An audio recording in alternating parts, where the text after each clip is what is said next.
It is exactly 9:39 a.m. This is News and Views with me, Julie Ali. Next online, we have Imam Namar Shuaib.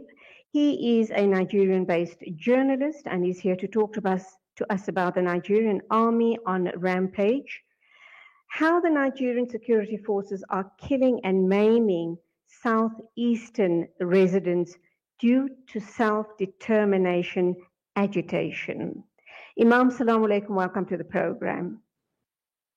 Wa alaikum salam wa rahmatullahi wa barakatuh. Good morning from Nigeria. How are you? Jazakallah for your time. How has the situation escalated so out of hand in such a short space of time? And what type of repercussions, how devastated is the area and the people going to be once this madness is put to a stop? Okay. In the first place, this issue of indigenous people of Biafra, IPOB, has been on for a very long period of time, and it got escalated after the arrest of their leader, Nnamdi Kanu, on June 29, 2021. Now, as a result of that, there are a series of protests and series of activities to, protest the arrest of their leader. And then there are some of the activities that they have embarked on, like the sit-at-home, order that all the Southeasterners should sit at home except for Mondays or so, or some days that they have exempted them so that they can buy some basic things for their people for survival. And then ever since then, there has been this crisis between them and the Nigerian forces. For IPOB, of course, they have their armed group called Eastern Security Network. This is a collection of their armed men. And on the side of the Nigerian army, they have the Nigerian army to defend, the territorial integrity of Nigeria. But there has been, accusations and counter-accusations on series of attacks between, the ESN, which is the armed group of IPOB, and the Nigerian forces. But like it has been maybe what I would call the tradition of the Nigerian military, extrajudicial killings, and of course, excessive use of force on sometimes innocent individuals. As we have seen in the case of Boko Haram, that they have used excessive force on innocent civilians. There were extrajudicial killings of innocent civilians, as we will come to see from the video that surfaced later after each denial that they engage in this. This is simply applicable to the Southeasterners, that the Nigerian army are facing, there's a face between them and the ESN. But the problem is that the Nigerian army will use excessive force and even go as far as, killing and maiming, innocent individuals who are not part of this ESN.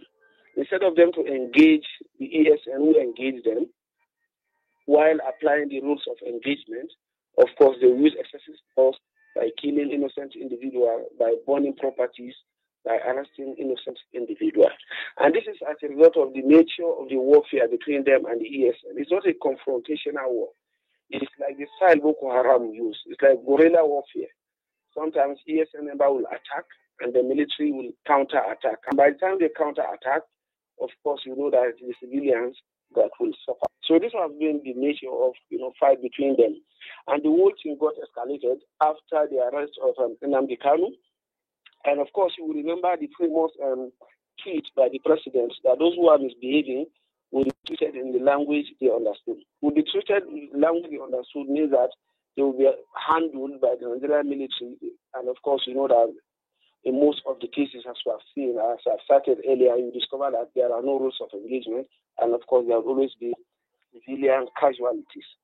Just like we also have in the case of Lekki massacre, the internet report that got leaked shows that, the military were involved in extrajudicial killing. But the government will deny that this did not happen. And of course, they will, even amidst evidence is provided, they will deny that.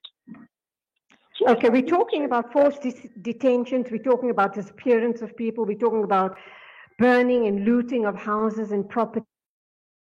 So there's a lot of atrocities being played out. What is Amnesty International saying? That's question number one. It seems to me an outright violation of human rights. And then coming back to the people, obviously Biafra is seeking self-determination. And this has been, as you rightly put it at the start of the interview, a very long, ongoing struggle. Going back 20 years or more, I remember that there was a situation of starvation in Biafra, and there were lots of world aid went through because the children were starving and dying.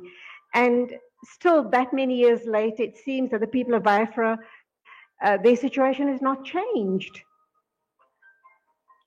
Yes, of course, the situation has got. In fact, the situation has got worsened by the nation. As you know, it will happen with every nation when maybe nations try to get their independence or self-determination, as you call it. Of course, no nation will want its nation to break apart. But the issue between two of them is that each of them have failed, to follow the rules of engagement. If you want to leave Nigeria or you want to succeed, of course, there are rules and regulations to seek your independence from the nation. Of course, from the IPOB also, they are also exploring the option of violence, and the government also is using excessive force in there. Of course, for the IPOB, there are rules of engagement. There are rules you follow if you want to succeed from a nation. And of course, the government also would not want any nation or any part of its nation to succeed. So this is why they are not agreeing.